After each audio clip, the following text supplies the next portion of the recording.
Good morning, sir. Sit down, sit down.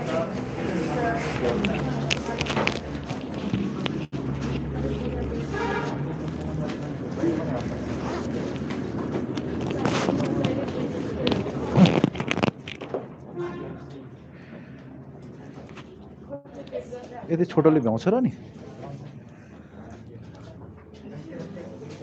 यसलाई चाहिँ खोल्दिउँ भने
ओके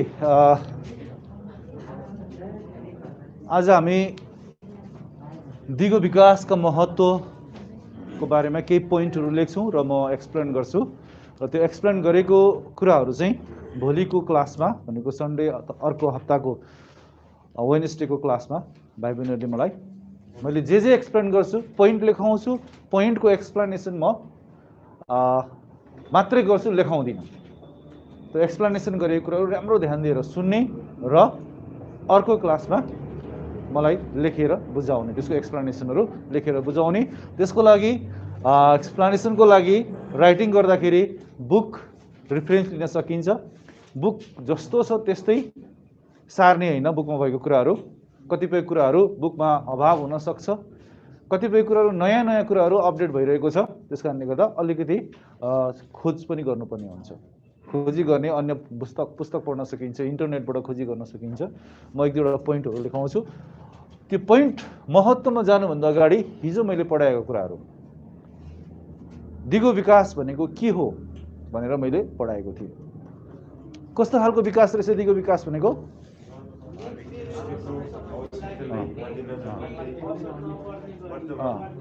वर्तमान आवश्यकताहरू पूरा गर्ने क्रममा हामी विभिन्न विकास कार्यहरू गर्छौँ विकासबाट हाम्रो आवश्यकताहरू पूरा गर्छौँ र वर्तमान आवश्यकता पूरा गर्ने क्रममा चाहिँ भविष्यको आवश्यकतालाई हामी के गर्दौँ सम्झौता नगरिकन भविष्यलाई होस् अथवा नहोस् भनेर नसोचिकन यसको मतलब भविष्यको आवश्यकतालाई पनि संरक्षण गर्दै हामी आजको आवश्यकताहरू पूरा गरिने विकास कार्यहरूलाई चाहिँ हामी के भन्छौँ दिगो विकास भनेर भन्छौँ र हिजो हामीले दिगो विकासका केही आयामहरू दिगो विकासका अवधारणाहरू अर्थहरू हामीले पढ्यौँ यो अवधारणा कति सालबाट सुरु भएको रहेछ हिजो मैले लेखाइदिएको थिएँ डाटा 1948 कि 68 हो र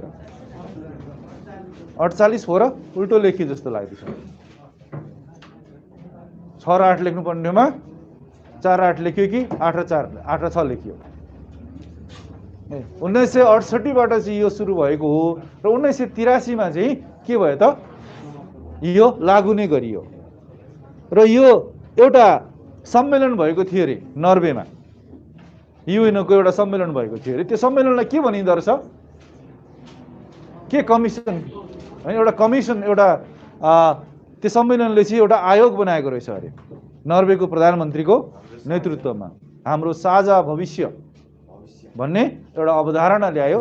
त्यो अवधारणाले चाहिँ एउटा त्यो कमिसनले ल्याएको अवधारणा हो, त्यो आयोगले ल्याएको अवधारणा हो। त्यो आयोगको हेड चाहिँ कसले गरेको थियो अरे? Doctor Gro Harlem Brundtland. ऊ को थिए नि त? नर्वेकी प्राइम मिनिस्टर थिइन् भन्ने कुरा हामीले यहाँ हिजो लेखाइदिएको कुराहरू मैले आज अलिकति रिभाइज गरेँ। र मैले एउटा दिगो विकास भनेको के भनेर भनेको थिएँ? विनाश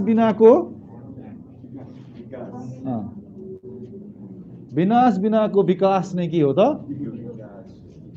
विकास नै दिगो विकास हो भनेर मैले लेखाइदिएको थिएँ।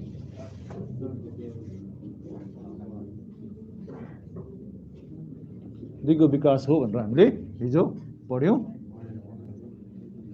र आज हामी यहाँहरूले इक्जाममा लेख्दाखेरि पनि चाहे जुनै क्वेसन आओस् अलिकति पृष्ठभूमि लेख्नु होला। जुनैमा पनि यो इपिएच सोशल स्टडिजमा धेरै यो उपयोगी हुनसक्छ। दिगो विकासको महत्त्वहरू लेख्नुहोस् भनेर आयो भनेदेखि डाइरेक्ट महत्त्वहरू लेख्ने होइन। पहिला दिगो विकास भनेको के हो छोटकरीमा 2-3 लाइनमा चाहिँ पहिला लेख्नुहोस्। अनि त्यस पछाडि दिगो विकासको अवधारणा अलिकति लेख्नुहोस् 1-2 लाइनमा। कसरी सुरु भयो भन्ने कुरा हिजो मैले भनेको कुराहरू अघि पनि भने। त्यस पछाडि मात्रै आउनुहोस् दिगो विकासका महत्त्वहरू चाहिँ 1 नम्बरमा जम्मा 6-7 वटा महत्त्वहरू छ। म पहिला सरस्वती लेखाउँछु। यहाँहरूको बुकमा पनि हुनसक्छ केही नमिल्न सक्छ, नयाँ एप्रोचहरू आएको छ।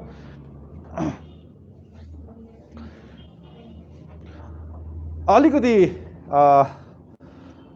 पृष्ठभूमि लेख्नुहोस् त। वातावरण संरक्षणको लागि म पनि लेख्दैछु यहाँ। वातावरण संरक्षणको लागि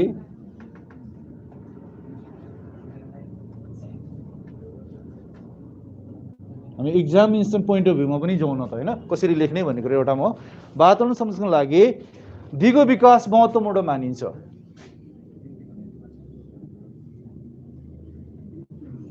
दिगो विकास महत्त्वपूर्ण मानिन्छ। वातावरण संरक्षणको लागि दिगो विकास महत्त्वपूर्ण मानिन्छ। दिगो विकासको ध्येय दिगो विकासको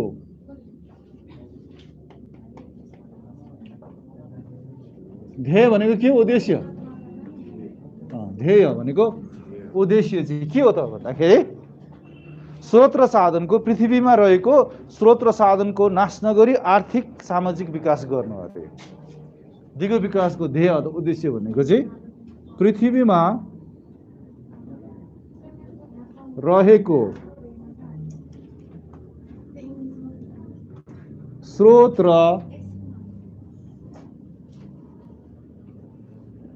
साधनको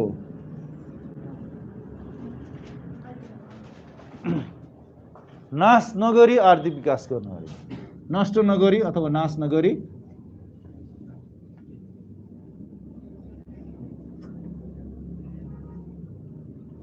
आर्थिक विकास गर्नु हो।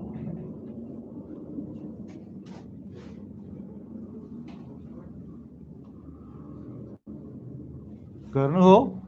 यो पृष्ठभूमि हो। ध्येय भनेको उद्देश्य। ध्येय उद्देश्य है। दिगो विकास सम्पूर्ण जीवित मानिसहरूको कल्याणमा केन्द्रित हुन्छन् अरे। मानिसको मात्रै नभनौँ, दिगो विकास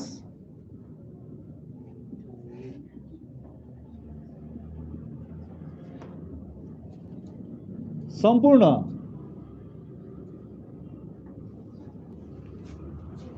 प्राणी तथा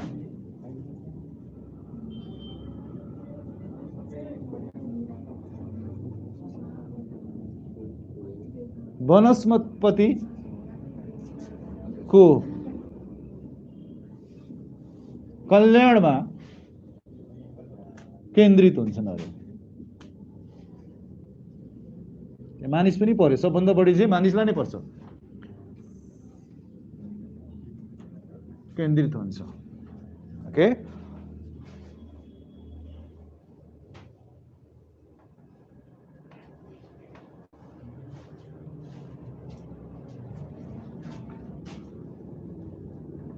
विकास निर्माण कार्यमा कार्य गर्दा वातावरणलाई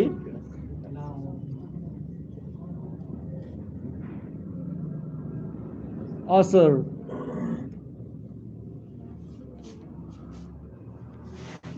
नपर्ने गरी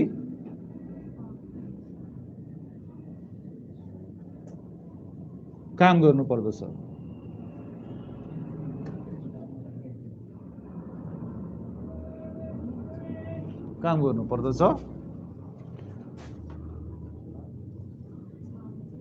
दिगो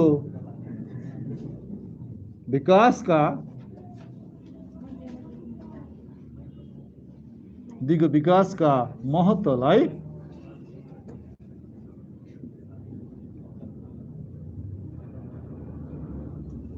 निम्न बुँदामा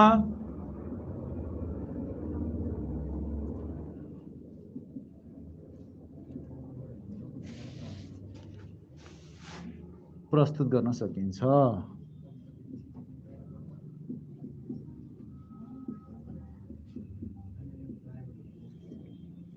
यसलाई इंग्लिशमा कसरी लेख्ने त?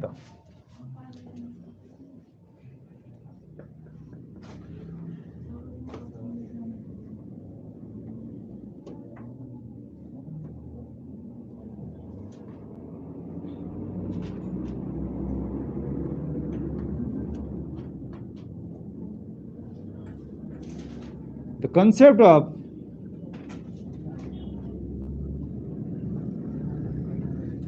concept of sustainable development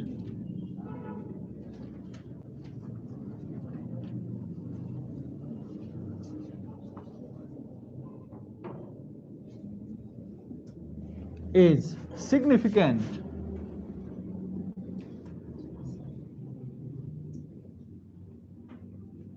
for the conservation of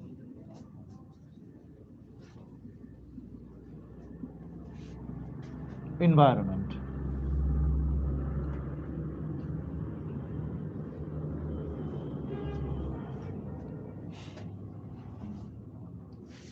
While conducting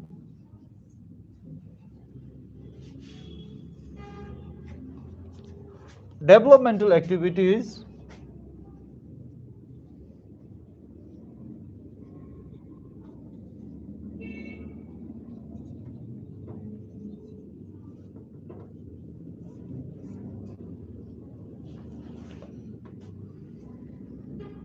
for the fulfillment of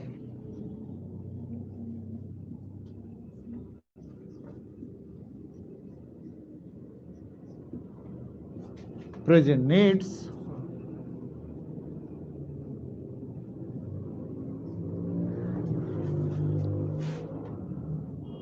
we should not destroy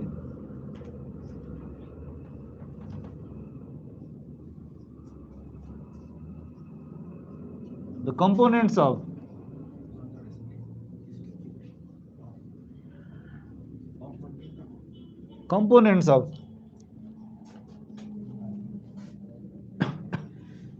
the environment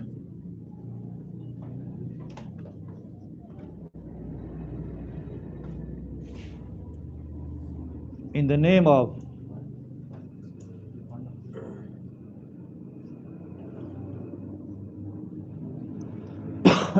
economic development.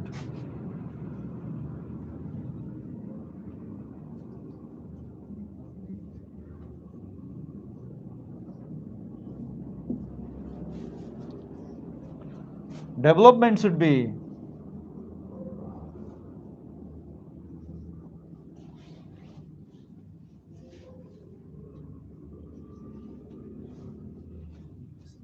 centered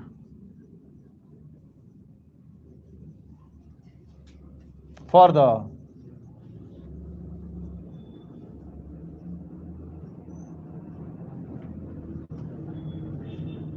welfare of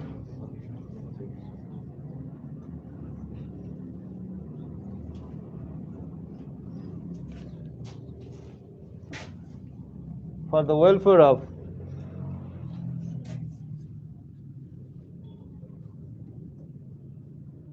I think I'm confused with the spelling.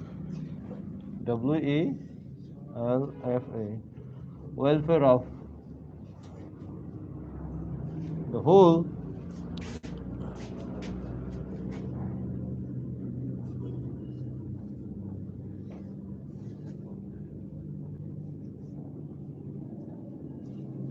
people,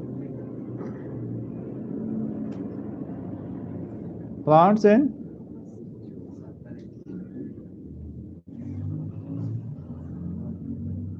animals,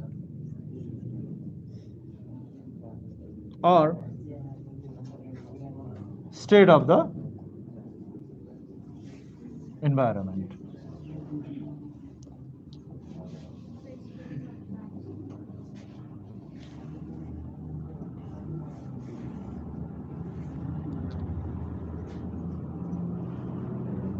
States of environment.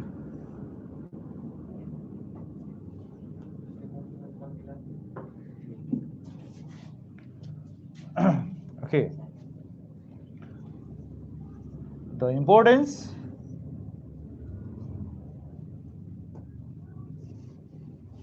of sustainable development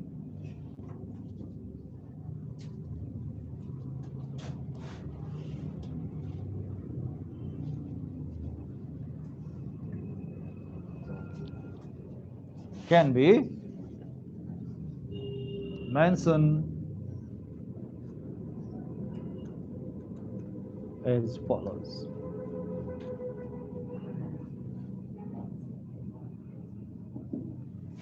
Okay. So I have written in both Nepali and English. This is the only background out of 7 marks questions, or out of 4 marks questions. There are 3 types of questions. One 1 marks, one 4 marks, and 7 marks. Okay. So it may carry 1 or 2 marks. So it will beautify, it will strengthen your answer, main answers. यसले के गर्छ त तपाईँको मुख्य एन्सरलाई, मुख्य उत्तरलाई चाहिँ यसले मजबुत बनाउने काम गर्छ.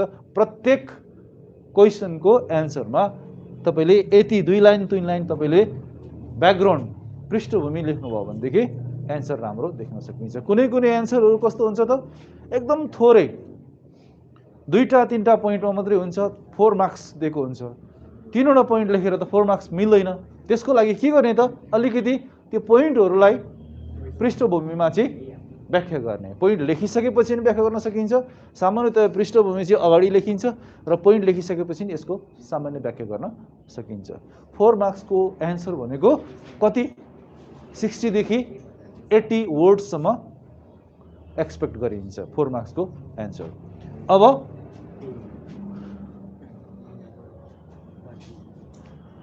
सायद यहाँ अट्छ होला पोइन्टहरू, 6-7 वटा पोइन्टहरू छ.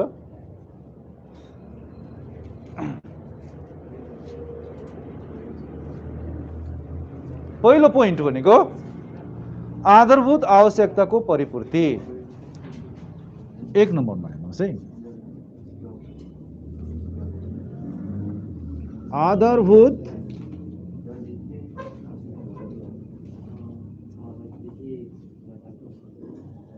आवश्यकताको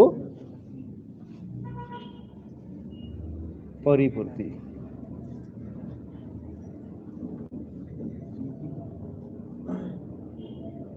यसलाई के भनिन्छ इङ्ग्लिसमा?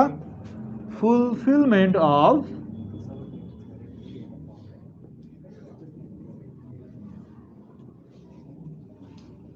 Basic needs.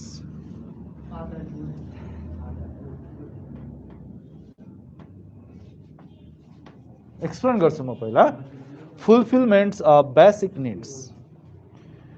दिगो विकासको हामीलाई किन आवश्यक पर्छ? Why do we need sustainable development? दिगो विकासले हाम्रो आधारभूत आवश्यकताहरू के हुन् त? विशेष गरी 6-7 वटा आधारभूत आवश्यकताहरू मानिएको छ नेपालको कन्टेक्स्टमा। हामीलाई के चाहिन्छ? बाँच्नको लागि खाना चाहिन्छ, बस्न घर चाहिन्छ, जाडो गर्मीबाट बच्नको लागि हामीलाई न्यानो कपडा चाहिन्छ, घाँस बाँस कपास, यतिले मात्रै पनि पुग्दैन। हामीलाई शिक्षा चाहिन्छ, स्वास्थ्य चाहिन्छ र स्वास्थ्य, खानेपानी र सरसफाइको आवश्यकता पर्दछ। र यी 6 वटा आवश्यकता चाहिँ हामीलाई नभई नहुने आवश्यकताहरू हुन्।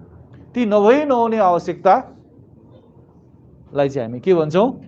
बेसिक निड्स अथवा आधारभूत आवश्यकता भनेर भन्छौँ। सम्झिनुहोस् है, घाँस बाँस कपास, शिक्षा स्वास्थ्य खानेपानी तथा सरसफाइ, यी 6 वटा। घाँस बाँस कपास भनेको खाना, अन्न, खाना, घर, लत्ता कपडा, खानेपानी, शिक्षा स्वास्थ्य तथा खानेपानी तथा सरसफाइ, यो 6 वटा आवश्यकताहरू चाहिँ लिस्ट गरिएको छ युएनओले, हैन? नेपालको लागि हाम्रो सरकारले राखिएको नभई नहुने आवश्यकता। यति भएन भनेदेखि हामी बाँच्नै गाह्रो हुन्छ, हामीलाई जीवन धान्न एकदम गाह्रो हुन्छ। त्यसकारणले गर्दा यसलाई नभई नहुने आवश्यकता भनेर भनियो। अब यी आवश्यकता यदि दिगो विकासलाई हामीले ध्यानमा नराखिकन विकास निर्माण कार्य गर्यो भनेदेखि भोलि खानको लागि अन्न उब्जनी हुने ठाउँ हुँदैन। यदि विकास निर्माणको नाममा, हैन, हामीले उब्जनीयुक्त जमिनहरूमा चाहिँ हामीले घरहरू बनाउन थाल्यौँ, ठुल्ठुला कारखानाहरू बनाउन थाल्यौँ, जस्तो कि काठमाडौँमा भइरहेको छ अहिले। सम्झिनुहोस् त, यो काठमाडौँको जुन उपत्यकाको उत्पादन यदि राम्रोसँग उत्पादन गर्ने भनेदेखि नेपाललाई सबै खान पुग्छ नि काठमाडौँ उपत्यका उत्पादन। तर यहाँ के उत्पादन भएको छ? कन्क्रिट घरहरू उत्पादन भएको छ। खासमा यो सिटी बनाउन लायक थिएन, यो त खेती गर्न योग्य जमिन थियो। तर विकासको नाममा के गरियो त? हामीले यहाँ घरहरू बनायौँ, ठुल्ठुला कारखाना बनायौँ, गाडी चाहिँ विशाल रोडहरू गाडी कुद्ने बनायौँ। यसलाई एउटा अलिकति व्यवस्थापन अलिकति राम्रोसँग योजनाबद्ध व्यवस्थापन गरेको भएदेखि यहाँ घरहरू पनि हुन्थ्यो, यहाँ खेती गर्न योग्य जमिन पनि हुन्थ्यो, कारखानाहरू बनाउनको लागि जमिन हुन्थ्यो। तर व्यवस्थापन राम्रो गरिएन, विकासको नाममा यहाँ एक दिन विनाश आउँछ। त्यो विनाश 2072 सालमा आएको पनि थियो। त्यो धेरै घरहरू लडे र यसले चाहिँ के गर्यो त? हिजोको पिँढीले गरेका गल्तीहरू चाहिँ आज हामीले भोग्नु पर्यो भने आजको पिँढीले गरेको गल्तीहरू भोलि हाम्रो सन्ततिले भोग्न दिनु हुँदैन। हिजो त अज्ञानवश गर्यो होला, तर हामी त ज्ञानी मान्छे भइसकेका छौँ, सभ्य मान्छे भइसकेका छौँ। त्यसकारणले गर्दाखेरि अब के गर्नु पर्यो त? आधारभूत आवश्यकता परिपूर्ति गर्नु छ भनेदेखि, जीवन बाँच्नु छ, अस्तित्वमा रहनु छ भनेदेखि पहिलो विकास निर्माण कार्य गर्दाखेरि हामीले पछिको अवस्थालाई हेरेर मात्रै हामीले विकास निर्माण कार्य गर्नुपर्ने हुन्छ। मैले एउटा अन्नको इक्जाम्पल दिएँ, खानेकुराको इक्जाम्पल दिएँ, बस्ने कुराहरू पनि भोलिको लागि पनि हामीले राख्नु पर्यो नि। जस्तै अहिले अधिकांश घर निर्माण गर्नको लागि हामी के युज गर्छौँ? काठ, दाउरा, ढुङ्गा, माटो, सिमेन्ट युज गर्छौँ। ढुङ्गा, माटो, सिमेन्ट, काठ, दाउरा कहाँबाट आउँछ त भन्दा त्यही प्रकृति त्यही वातावरणबाटै आउँछ। It comes from the environment, it comes from the natural resources. And if we do not save or if we do not protect or conserve the natural resources, what will happen? Okay, there won't be anything to use for the future. भविष्यमा प्रयोग गर्नको लागि केही पनि हुँदैन। त्यसकारणले गर्दाखेरि पनि हामीले दिगो विकासको महत्त्व छ। यति लेखे पुग्छ। मैले यी दुईटा इक्जाम्पल दिएँ, घर र उसको लागि। अब शिक्षा स्वास्थ्य यिनीहरू पनि सबै यसको लागि पनि हामीले यो विकास भनेको त फेरि के मात्र होइन, भौतिक रूपमा गरेको विकास मात्रै होइन, संस्कृतिको विकास, शिक्षाको विकास, स्वास्थ्यको विकास, यस्तो तरिकाले गर्नु पर्यो त्यो विकास चाहिँ पछि अरूलाई पनि आवश्यकता परोस्। बेसिक निड्सहरू हामी के हो त? हामी घर, अन्न, हैन? यस्तो भनौँ न, अन्नलाई चाहिँ हामीले खाना भनौँ, खानेकुरा, घर बस्ने कुरा, हैन? लत्ता कपडा, त्यस्तै गरी शिक्षा, स्वास्थ्य, 5 वटा भयो। सफा खानेपानी तथा सरसफाइ, यो सबैको पर्यो। यिनीहरू चाहिँ के हो त? आधारभूत आवश्यकताहरू भयो। इङ्ग्लिसमा हामीले के भनियो त? Food, clothes, house, education, health, clean drinking water and sanitations भनेर भन्यो। यिनीहरू चाहिँ बेसिक निड्सहरू भयो। ओके, 6 वटै भन्न सकिन्छ, एउटैमा गाभिएको छ। दोस्रो नम्बरको चाहिँ अब विद्यमान स्रोतको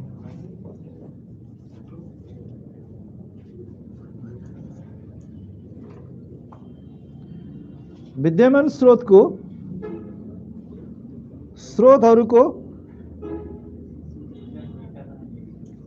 उचित प्रयोग।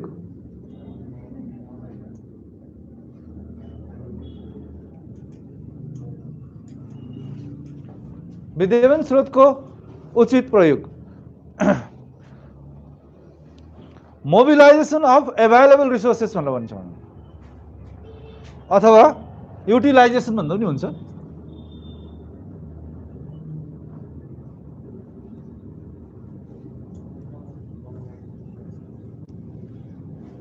एभाइलेबल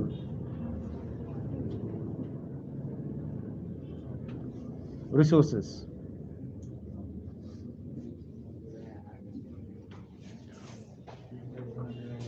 अर्को महत्त्व चाहिँ के हो भने दिगो विकासको अर्को महत्त्व भनेको चाहिँ जति पनि प्राकृतिक स्रोत साधनहरू छन्, प्राकृतिक स्रोत साधनहरू जम्मा 2 प्रकारको छन्। एउटा नवीकरण गर्न मिल्ने, अर्को नवीकरण गर्न नमिल्ने छन्। भनेको there are 2 types of natural resources, mainly 3 types भनेर भनिन्छ। भन्नु चाहिँ पर्पेचुअल पनि छ छनु चाहिँ है। विशेष गरी 2 प्रकारको हामीले युज गर्दाखेरि एउटा चाहिँ त्यसलाई पुनर्जीवित गर्न सकिने खालको भयो, जस्तै माटो भयो, जङ्गल भयो, पानी भयो। यिनीहरू यदि दूषित हुँदै गयो भनेदेखि, सरसफाइ अभियान चलायो भनेदेखि हामीले त्यसलाई पुनर्जन्म दिन सकिन्छ। जङ्गल मास्यो भने, बोट बिरुवा रोप्यो भनेदेखि फेरि अर्को जङ्गल बनाउन सकियो। तर यो 1 वर्षमा गर्न सकिने कुरा होइन, अनि 1 महिनामा गर्न सकिने कुरा होइन। यसको लागि त वर्षौँ वर्ष, दशकौँ लाग्न सक्छ, 100औं वर्ष लाग्न सक्छ। एउटा जङ्गल होइन, फेरि पूर्ण रूपमा ठुलो विशाल जङ्गल बनाउनको लागि त दशकौँ लाग्ने भयो नि, 10 वर्षमा पनि भएन, 100औं वर्ष लाग्ने भयो। भनेदेखि तिनीहरूलाई नवीकरण त गर्न मिल्यो, तर धेरै समय लाग्यो। तर कतिपय नेचुरल रिसोर्सहरू कस्तो पनि छन्, एकचोटि प्रयोग गरेपछि त्यो सकिन्छ। विशेष गरी पेट्रोलियम प्रोडक्ट्सहरू यति धेरै इम्पोर्टेन्ट छ अहिलेको आर्थिक विकासको लागि। यदि पेट्रोल नहुने भनेदेखि, डिजेल नहुने भनेदेखि विकासका धेरै कुराहरू चाहिँ हामी गर्न सक्दैनौँ, धेरै कामहरू गर्न सक्दैनौँ। र ती भनेको के हो त? प्राकृतिक स्रोतहरू हुन्। ती प्राकृतिक स्रोतहरू मेरो लागि मात्रै बनेको भनेर नसोच्नु हो। दिगो विकास भनेकै त्यो प्राकृतिक स्रोतहरू हिजोका हाम्रा बितेका पिँढीहरूले, बाबु बाजेहरूले हामीलाई जोगाएर राखे। तिनीहरूले साँच्चै हाम्रो लागि नै जोगाएर राखिदिएका थिए अथवा बढी भएर राखेको थिए भन्ने कुरा त हामी भन्न सकिँदैन थियो। तर आज हामी एउटा सभ्य समाजमा हुर्किएको मानिस भएको कारणले गर्दाखेरि हामीले ती स्रोतहरू युटिलाइज गर्दाखेरि, उपयोग गर्दाखेरि के गर्नु पर्यो त? भोलिको पिँढीहरूको लागि पनि हामीले संरक्षण गरेर राखिदिनु पर्यो। नत्र भने आज हामीले जुन इन्जोयमेन्ट गरिरहेको छौँ, जुन उपभोग गरिरहेको छौँ त्यो भोलिका पिँढीले गर्न पाउँदैनन्।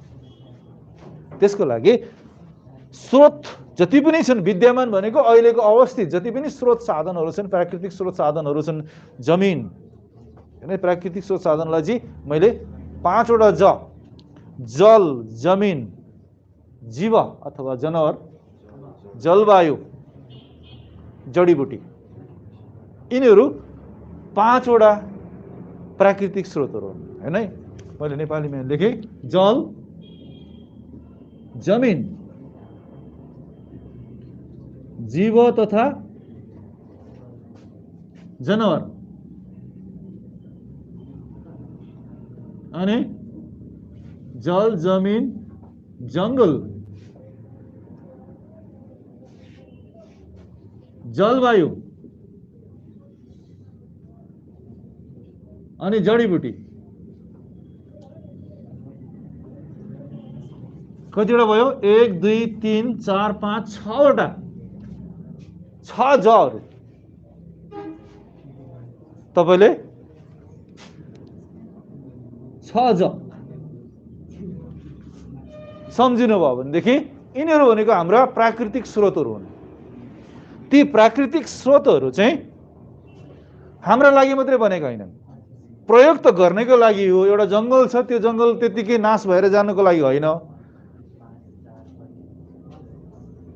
त्यसलाई प्रयोग त गर्नुपर्छ। प्रयोग गर्दाखेरि कसरी प्रयोग गर्नु पर्यो? के भनिन्छ यसलाई भनेदेखि, हुन त नेम नै सस्टेनेबल युज भनेर भनिन्छ, conservation use of natural resources भनेर भनिन्छ। युज चाहिँ गर, प्रयोग चाहिँ गर, तर कन्जर्भ गर्दै गर। एउटा इक्जाम्पल, एउटा रुख काट्छौ भनेदेखि कम्तीमा 2टा अथवा 5 वटा बिरुवा रोप न। त्यही नै के हो त? सस्टेनेबल डेभलपमेन्ट हो। युज पनि गर, तर त्यसलाई संरक्षण पनि गर्दै गर। बाटो बनाउँछौ भनेदेखि बाटो त बनाऊ, तर पहिरो जानबाट बच्नको लागि वालहरू, ड्यामहरू बनाऊ। रुख वृक्षारोपण गर, दुवैतिर अलिक फराकिलो बाटो बनाऊ, ताकि त्यहाँ भोलि कुनै पनि किसिमका घटनाहरू नघटोस्। त्यो एउटा दूरगामी अथवा पछिसम्मको सोचाइ राखेर गरिने विकास निर्माणहरू नै के हुन् त? सस्टेनेबल डेभलपमेन्ट हुन्। र त्यसरी युज गर्दाखेरि हामीले यी प्राकृतिक स्रोतहरूको संरक्षण गर्दै गर्नुपर्छ। यसलाई हामीले संरक्षण गर्नतिर ध्यान दिएन भनेदेखि केही क्षणको लागि मात्रै क्षणिक आनन्द त्यो हुन सक्छ। It may be joyful or entertain for few periods of time। यसले 2 वर्ष, 5 वर्ष, 10 वर्ष भित्र फेरि अर्को दुर्घटना निम्ताइहाल्छ। जस्तै सम्झिनुहोस् न, एउटा सिजनलाई हेऱ्यो भने पनि हामीले अहिले यस्तो हेर्छौँ, पानी परेको छैन, बाटो बनाऊ भनेर बाटो बनाउँछौँ, बाटो खन्न थाल्छौँ। बाटो बनाउनको लागि केही समय पछाडि फेरि के हुन्छ? केही समय पछाडि पानी पर्न थाल्छ, त्यो बाटोमा पहिरो आउँछ, बाढी आउँछ। त्यसले के ल्यायो त? एउटा हिन्ड्रेन्स, अब्स्ट्याकल्स अथवा कठिनाइहरू ल्याइदियो। त्यो कठिनाइहरू ल्याउनुको कारणले गर्दाखेरि के हुने भयो त? आजको कामले गर्दाखेरि भोलि हामीलाई समस्यामा पर्ने भयो। त्यो एउटा इक्जाम्पल मात्रै हो भनेदेखि एउटा जीवन धान्ने क्रममा चाहिँ आजको आवश्यकता, आज खानु छैन, लगाउनु छैन, यी बेसिक निड्सहरू पुरा गर्नु छ भन्दैमा यी तत्त्वहरूलाई हामीले नाच्न थाल्यो भनेदेखि भोलिको हाम्रै सन्तानहरूलाई चाहिँ केही खानेकुरा पनि हुँदैन, लगाउने कुरा पनि हुँदैन। त्यस कारणले गर्दा यो दिगो विकासको अवधारणा चाहिँ महत्त्वपूर्ण छ। तेस्रो नम्बरमा छ दायित्वबोध।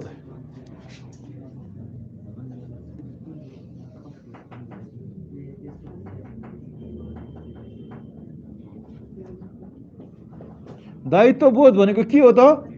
Feeling of responsibility.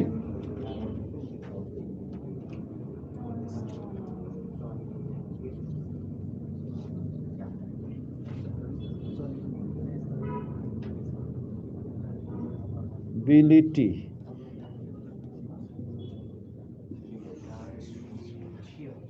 हामी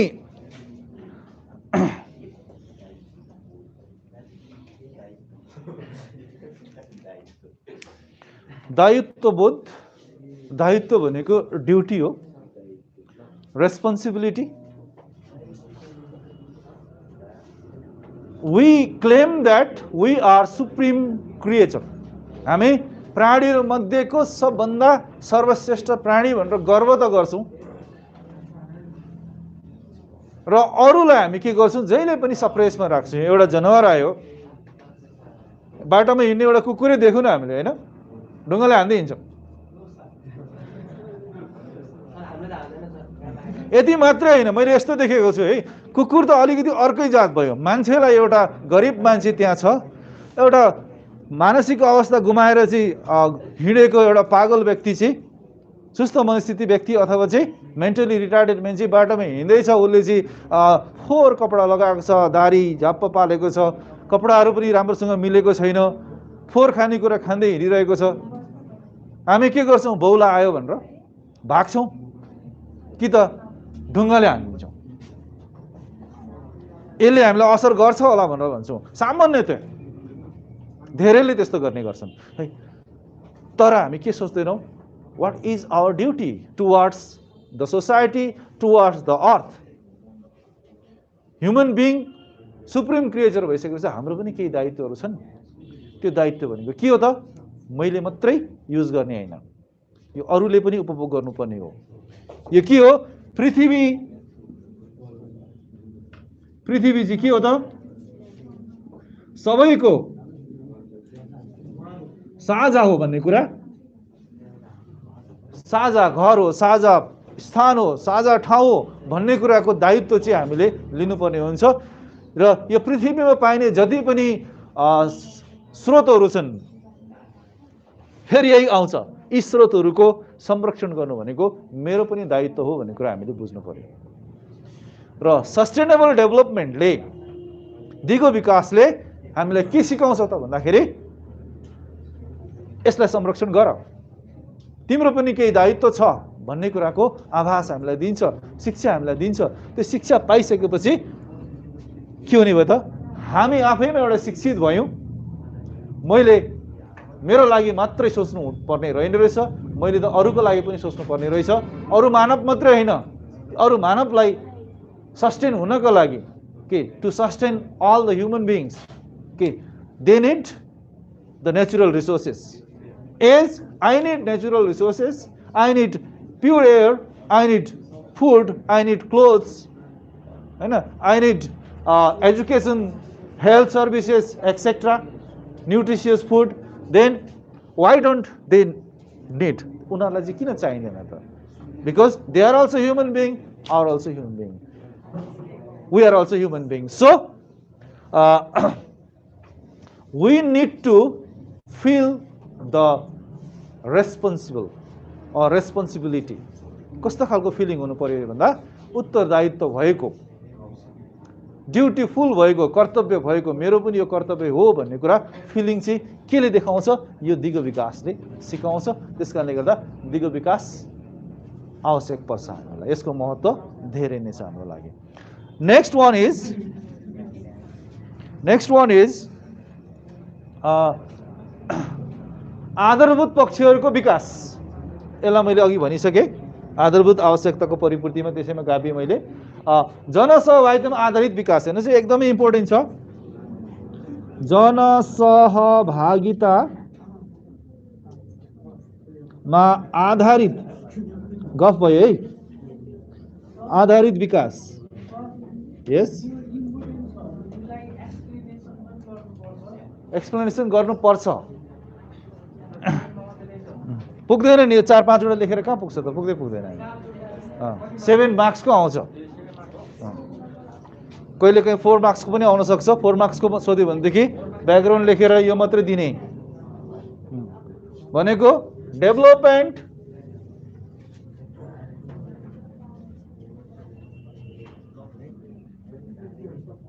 on the basis of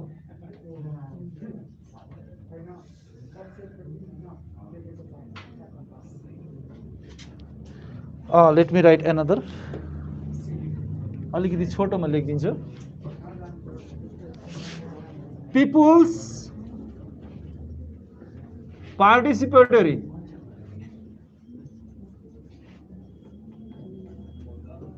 development.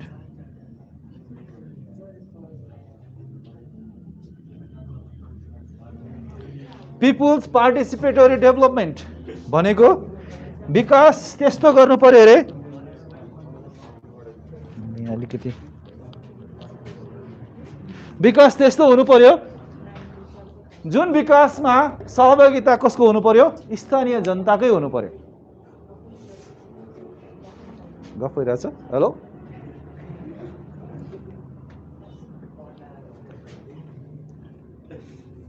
जबसम्म स्थानीय व्यक्तिको सहभागिता हुँदैन कुनै पनि विकास निर्माण कार्यमा, तबसम्म त्यसले त्यति राम्रो फलको अपेक्षा गर्न सकिन्न। किनकि कुनै पनि विकास सरकारले मात्र गरेर पुग्दैन। एउटा बाटो बनाउनु पर्यो, जङ्गल वृक्षारोपण गर्नु पर्यो, पुल बनाउनु पर्यो, सिँचाइको लागि नहर बनाउनु पर्यो, सरकारले मात्रै गरिदियो भनेदेखि के सोचिन्छ? सरकारको काम त हो नि, गर्दै गरिदिइहाल्ला सोच्यो भनेदेखि भोलि अर्काले गरिदिएको कुनै पनि विकास निर्माणहरू त्यो टिकाउ हुन सक्दैन। हामी आफैले गरेका छौँ भने त्यहाँ माया हुन्छ, ममता हुन्छ, हाम्रो खुन पसिना रगत पसिना चाहिँ त्यहाँ बगेको हुन्छ। मैले गरेको थिएँ, मेरो लागि गरेको हो भन्ने कुरा, मेरो गाउँको लागि गरेको भन्ने कुरा, त्यहाँ त्यो भावनाको विकास भइसकेपछि त्यो गर्दाखेरि पनि राम्रो काम गरिन्छ। अल्छी नगरिकन मेरो लागि भनेर गरिन्छ भनेदेखि त्यो गरिसकेपछि त्यसको संरक्षण कार्यहरू पनि हामी त्यही ढङ्गबाट गर्छौँ। If we do the work that is for ourself, then we think that is our work, and when we are doing our own work, आफ्नै काम गर्छौँ भनेदेखि we do by giving full effort। हामी एकदम जिउ भन्छ नि, तन मन धन सबै लगाएर काम गरिसकेपछि त्यसको रिजल्ट पनि के हुन्छ? The result will be perfect one, एकदम राम्रो हुन्छ। And that can be durable. For example हेर्नुहोस् है, एउटा इक्जाम्पल म दिन्छु।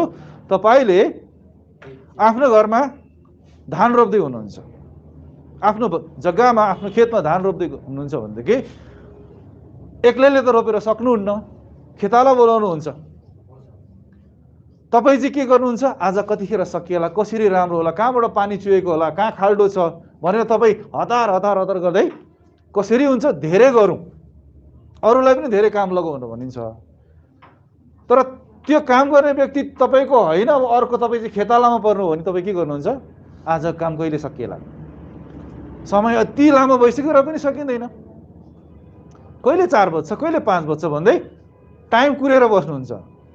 अर्काको काम गर्दाखेरि चाहिँ तपाईँ कहिले समय सकिएला भनेर सोच्नुहुन्छ। आफ्नै काम गर्दाखेरि चाहिँ हतार हतार गर्दै कसरी हुन्छ धेरै गर्ने भनेर सोच्नुहुन्छ। हो, विकास निर्माण कार्य गर्दाखेरि पनि जनसहभागितामा आधारित विकास निर्माण कार्य गर्यो भनेदेखि मेरो गाउँमा बाटो बनाउँदैछ भनिसकेपछि मैले पनि के गर्नुपर्छ? त्यहाँ योगदान पुर्याउनुपर्छ भन्ने खालको भावना हुन्छ। मेरै लागि बनेको यो बाटो भन्ने खालको भावनाको विकास भइसकेपछि तपाईँले त्यहाँ कुनै पनि त्यहाँ लापरवाही गर्न दिनुहुन्न। सिमेन्ट राम्रो हाल्नु लगाउनुहुन्छ, ढुङ्गा माटो बालुवाहरू पनि राम्रो क्वालिटीको हाल्न लगाउनुहुन्छ।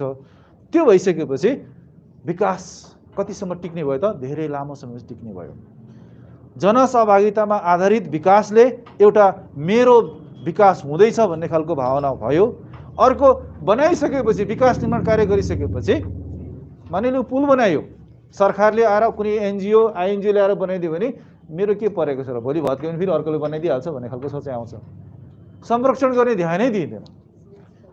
तर तपाईँ आफैले बनाउनु भयो भनेदेखि चाहिँ यो मेरो पनि पसिना परेको छ, यहाँ मेरो पनि सम्पत्ति परेको छ, त्यस कारणले गर्दा यो भत्कियो भनेदेखि नासियो भनेदेखि भोलि फेरि मेरो गोजीबाट पैसा खर्च गर्नुपर्ने हुन्छ, मैले श्रम गर्नुपर्ने हुन्छ भन्ने सोचाइको कारणले गर्दाखेरि पनि तपाईँले त्यसलाई निर्माण त राम्रो गर्नुभयो भयो, संरक्षण पनि राम्रो तरिकाले गर्नुहुन्छ र त्यो टिकाउ हुने खालको विकास हुने भयो।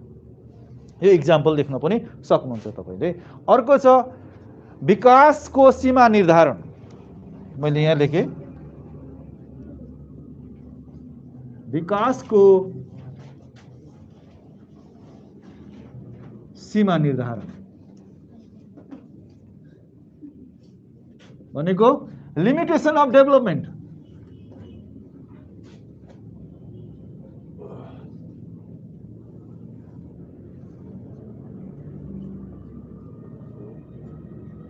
लिमिटेसन अफ डेभलपमेन्ट, विकास फेरि एउटा लिमिटमा गर्नुपर्ने हुन्छ।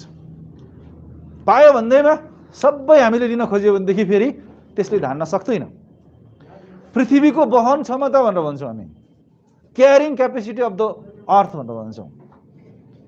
एउटा हेर्नुहोस् त, एउटा इक्जाम्पल म के दिँदैछु, यसको क्यापेसिटी केमा अडेको छ, यस केमा अडेको छ, दुईटा किल्लामा अडेको छ।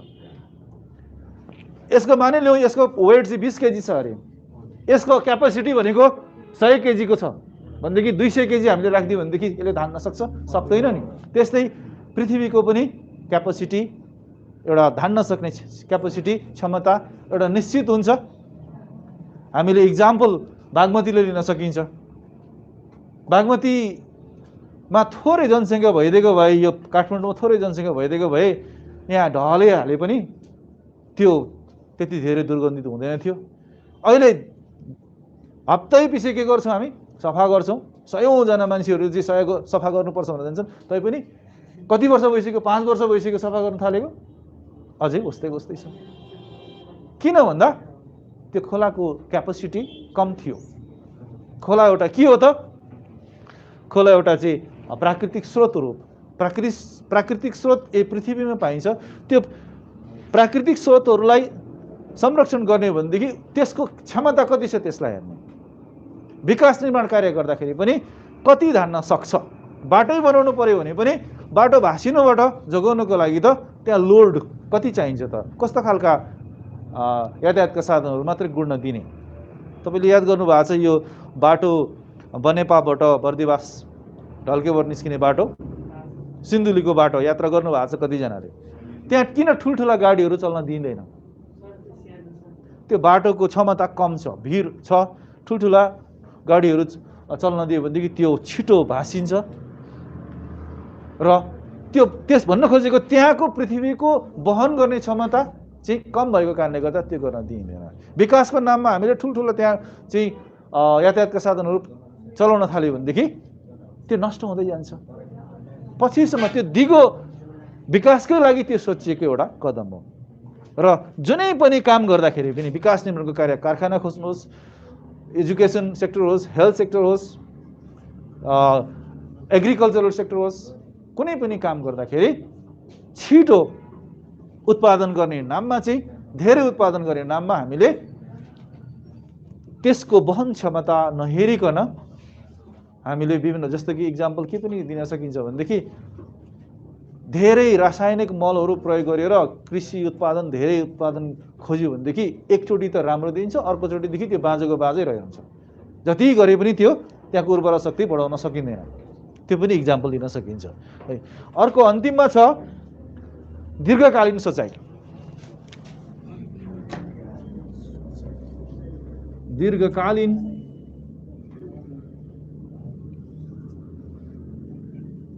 सोचाइ भनेर भन्छौँ। यो भनेको के हो त, लङ टर्म भिजन भनेर भन्छौँ। दीर्घकालीन सोचाइ, दीर्घ होला है, दीर्घकालीन सोचाइ। विकास निर्माण गर्दाखेरि हुन त विकासको सीमा निर्धारण र दीर्घकालीन सोचाइ झनै उस्तै उस्तै देखिन्छ, अर्थ पनि उस्तै उस्तै दिन्छ यसले। विकास निर्माण गर्दाखेरि अहिलेको आवश्यकतालाई मात्रै परिपूर्ति गर्ने खालको विकास निर्माण गर्नु हुँदैन, भोलि यसले ल्याउने असरहरूलाई पनि हामीले सोच्नुपर्ने हुन्छ। पछिसम्मको विकासबाट फल प्राप्त गरिरहने खालको सोचाइ राखेर हामीले विकास निर्माण कार्यहरू गर्नुपर्ने हुन्छ। आजको आवश्यकता त हामीले पुरा गर्यौँ, त्यसबाट धेरै आम्दानी पनि भयो, तर भोलि यसले डिस्ट्रक्सनहरू ल्याउने, भयानक अवस्थाहरू ल्याउने जुन अवस्था चाहिँ सृजना गर्यो भनेदेखि त्यसलाई हामी विकास भन्न सकिँदैन। किनकि हामीले विकासको परिभाषामै हामीले के पढेको छौँ, विकास भनेको पोजिटिभ चेन्जेस हो, विकास भनेको सकारात्मक परिवर्तन हो। एकछिन त सकारात्मक परिवर्तन ल्यायो, तर यसले ल्याउने अन्य असरहरूले गर्दा नकारात्मक परिवर्तन ल्याउन थाल्यो भनेदेखि त्यसलाई हामी विकास भन्न सकिँदैन। त्यसकारणले जति पनि विकास निर्माणको कार्यहरू गर्छौँ त्यसलाई हामीले पछिसम्म सोचेर, दीर्घकालीन भनेको पछिसम्म सोचेर हामीले विकास निर्माण कार्य गर्नुपर्ने हुन्छ। यसलाई हजारौँ इक्जाम्पल दिन सकिन्छ। यसको लागि बाटो बनाउनको लागि पनि भयो, जङ्गल फडानी गर्नको लागि पनि भयो, ड्यामहरू बनाउनको लागि अथवा पुलहरू बनाउनु, नहरहरू बनाउनको लागि भयो। नहर त्यस्तो ठाउँबाट ल्याए जहाँ ल्याउँदाखेरि चाहिँ कच्ची माटो भएको ठाउँबाट चाहिँ नहर कुलो बनाएर लग्यो भनेदेखि त्यो नहर त ल्यायो, त्यसले फेरि अर्को के गर्न सक्यो त? त्यहाँ नहर भत्काएर पहिरो जान सक्ने सम्भावना भयो। जस्तै इक्जाम्पल कोशी ब्यारेज पुग्नु भएको छ कतिजना? है, कोशी ब्यारेजमा तपाईँले हेर्नुभयो भनेदेखि कोशी ब्यारेज किन बनायो भन्दाखेरि पानीको बहावलाई कन्ट्रोल गर्नको लागि बनाएको। बिहार भन्ने उतापट्टि मुलुक छ भारतको, त्यो डुबान नहोस् भन्नको लागि, त्यहाँ बनायो। उताको त बचाइयो, प्रेजेन्ट अवस्था त त्यहाँको बस्तीहरू त जोगाएर राखिएको छ। तर प्रत्येक वर्ष वर्षायाम लाग्नु बित्तिकै कहाँनिर डुबान हुने भयो त? नेपालको अधिकांश तराई भूभाग चाहिँ डुबान हुने भयो। यसो हेर्दाखेरि कति लामो पुल, कति राम्रो समुद्र जस्तो हुँदा देखिन्छ, आनन्द मानिन्छ एकछिनको लागि। तर त्यसको लङ टर्म भिजन हेर्ने हो भनेदेखि त्यहाँ त्यति राम्रो छैन।